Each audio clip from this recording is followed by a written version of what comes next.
In this week's problem, we're trying to find the height of the Washington Monument to the nearest foot. And in our research this week, we've discovered 3 ways to do this. Way number 1, visit the Washington Monument, pay attention during your tour, and a National Park Service ranger will tell you the answer. Congratulations to all the 8th graders who paid attention during their visit a couple of weeks ago and were able to write down the answer to this week's problem immediately. Way number 2, Google Washington Monument.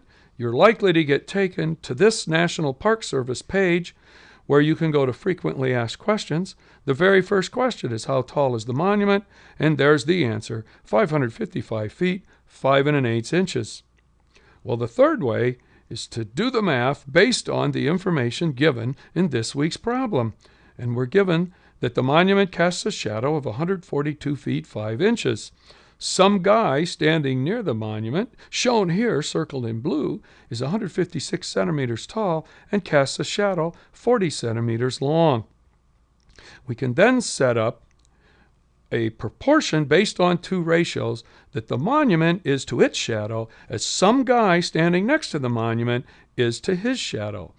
And if you were worried that you had to convert from centimeters to feet, worry no more, because as long as each ratio is measured in the same unit, we can still solve the proportion without doing any conversions.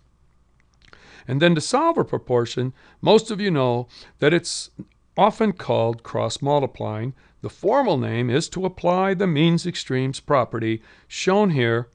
And when we finish the deal by dividing by 40 to get the height, we get 555.425, which rounded to the nearest foot is 555 feet, the answer to this week's Problem of the Week.